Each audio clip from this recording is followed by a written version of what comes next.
Okay, this is an experiment. We don't know what's going to happen. It may not work, but we're going to try. Okay, Rudolph, do you have a particular interest in the environment? I know when we were in Germany, we both talked about how you guys had cleaned the rivers there. Mm-hmm. Do either of you want to represent the process of cleaning the river? Mm-hmm. Yes? Do you want to do it as a team, or do you want to do it Maybe separate? as a team. As a team, okay. So you guys are the cleaners. You guys are the cleaners. So what I want to see if we can do is just try moving around in the space, embodying what you think has to be done, and see what happens. And Joel, you can be the mountain, or you can have your head topped off by mountaintop removal. You can be the mountain intact, or you can lose your head. No, I think I'd rather be the mountain intact. Okay, so right now you're the mountain intact. And let's see, I think I'd like to be the extractive industries. So I think I have to interact with each of you a little bit. And we'll see what happens. So why don't we get up and try this? And I think, let's see. You guys should come with me the whole time because my community has beliefs. So you guys are trying to clean the river, but I'm the extractive industry, so I'm going to push back. But are you going to try to clean? I'm going to push. Yeah. I'm going to keep pushing. Help me. So I'll start on you. I'll go with both of you. So are any of you going to help me here? Are you going to help me extract, or are you going to help me clean? You're going to help extract? Yeah. Because you're the one of the driller. bad guys. You're the driller. Are you going to intervene, Mary? I'm going to. Oh, she's strong back there. God. Oh, man. You're pushing me back. I want to extract. Well, are you going to talk about this, somebody, Sandra? You're supposed to be talking into values, huh? Yeah, I mean, what's your role here? Yes. Well, I'm supporting them. You're supporting them? I'm supporting them. They're That wasn't fair. That was cheating. Why? You're the watershed. I don't think I was water. the community. Oh, you're the community. You were the one that told me to be That's the true. community. You're right. You're right. It's You're your right. problem. So maybe I should punch you out. The community is divided on this issue. Okay, so you guys have backed me into the corner. This is a natural force. This is a bush force that really, there we go, there goes the speaker.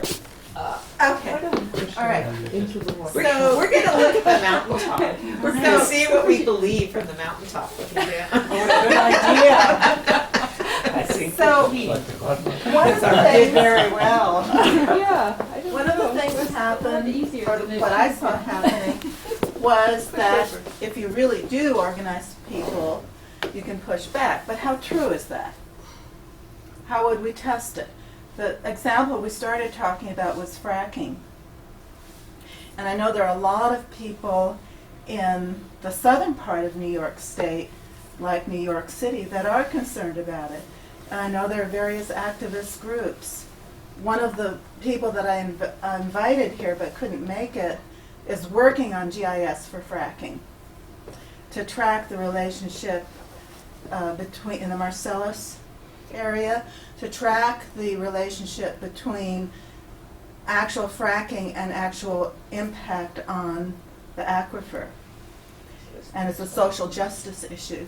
So my question from this little experiment is, first of all, is it true that the best way to approach fracking right now is with community organizing? Because that's clearly what I think emerged from this.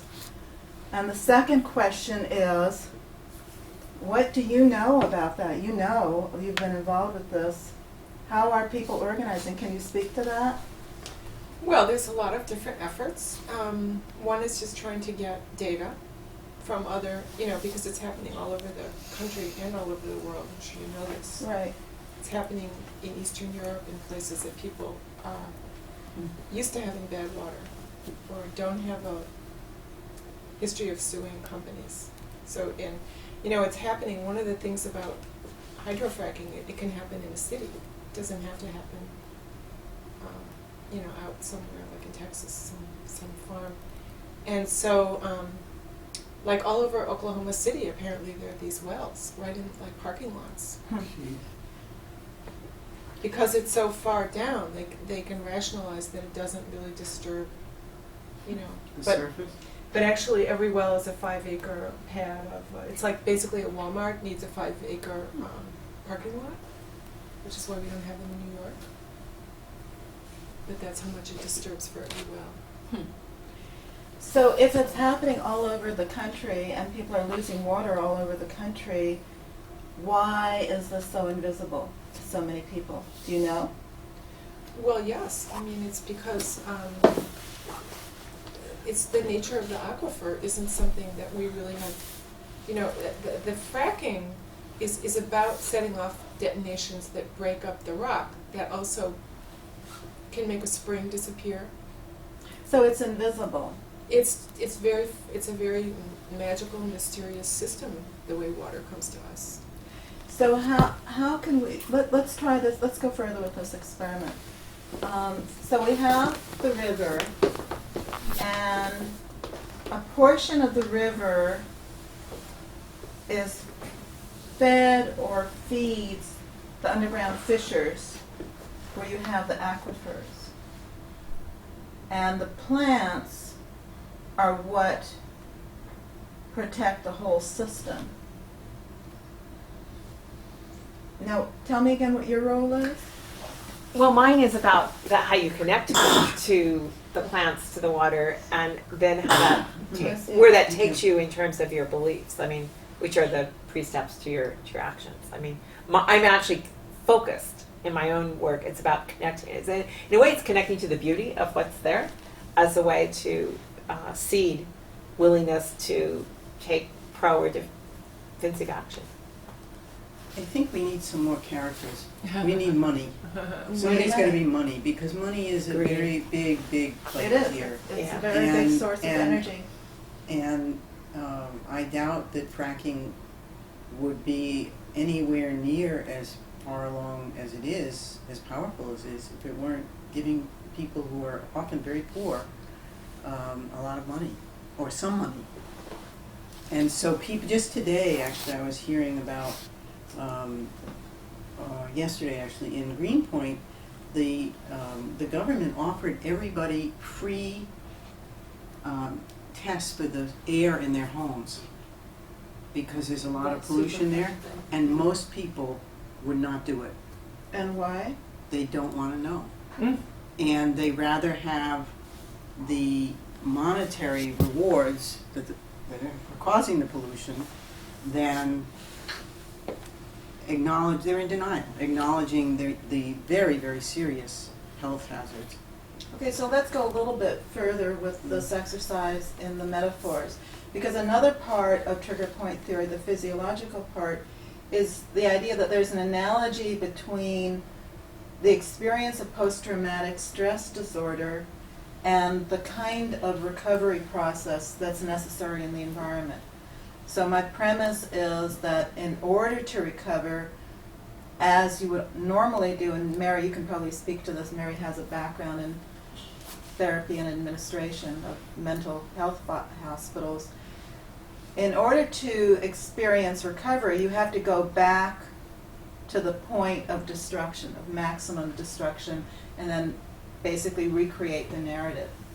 So when we just did that little experiment and I got pushed back And pull. pulled, back by the community, yeah, she's very smart. Strong, she said. Oh, strong too. Where was the point of trauma? Did the trauma already occur? I think it was in the process of occurring. Can we go back to some of this configuration and try it again and see whether we can unravel a part of it? I'm not although money is very powerful, I'm not convinced it's the only solution. Oh, I don't think it's the only solution. I think it's a powerful motivator. Yeah, no, absolutely, It's absolutely. part of the problem. So I would presume that if people are taking money rather than addressing their own well-being, they're in a state of socioeconomic cultural trauma where they can't take care of themselves. They're in a state of learned helplessness, and denial is part of it. So the question is, how do you get them out of it? So let's configure ourselves again. We'll just take this experiment a little bit further. Okay, so you guys all pushed me back, Okay, I will. but then It's okay. But then I got an infusion of money, and I've got money behind me, and I can push you all back again. Say that again, sorry. I got money. Ah, we're all gonna come to you. That's right, that's right. So now we don't have to struggle anymore. We're gonna be friends. Yes, come over Right. this way. Right, because I'm gonna give you money, Oh, goody. and it's gonna feel good, and you don't have to think about the fracking, because you'll have money, and then you can buy a new TV. Good. Can I There. get a car too? Well, maybe you could give a little bit of money to the art museum. Because where there's all this beauty. Can you convince me that that's worth it? Well, I don't know, but Is I, visiting the museum as valuable as a new TV set and a new car? well, I do know that British Petroleum had managed to give a lot to various museums in Southern California. Didn't they? Not to And mention none some of them, museums in- none of in them Britain. closed that off. So, you know, somehow it seems like it's really worthwhile that you give just both for TVs, for the community, and for the community's place where they'll come to feel special. So I think you should give some money We to call it. it greenwashing. Okay, so now, while we're having this conversation, the extractive industry has continued, and the floor is beginning to drop out from under us. And a lot of the scenery on the way down from the mountain and along the river is beginning to get degraded Right. and You're beginning to cough, Joel. Beginning to what? You're beginning to cough. You're beginning to choke Oh, from all the dust that's being kicked up, and your animals are dying, and the trees are dying at the base of the mountain, and that's right. this is beginning to be it's hard to say beginning to be uncomfortable.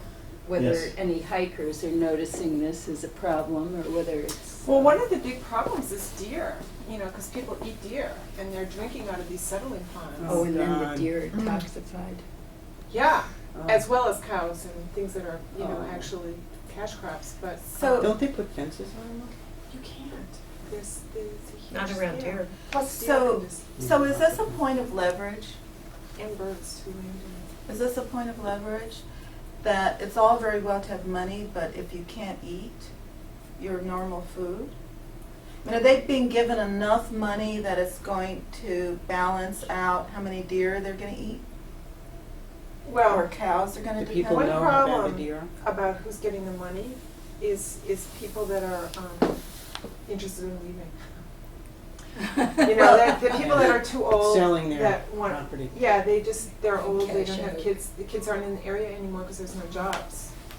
And they just figure like, this is their one shot basically make money and leave. to erase some of the debt from farming. Well, the project that Susan Steinman and Suzanne Lacey did in Appalachia was about an area that had been fracked, and their water had been destroyed. And what happened was a few people decided to stay, and then they brought in artists. And they said, make us a tourist attraction.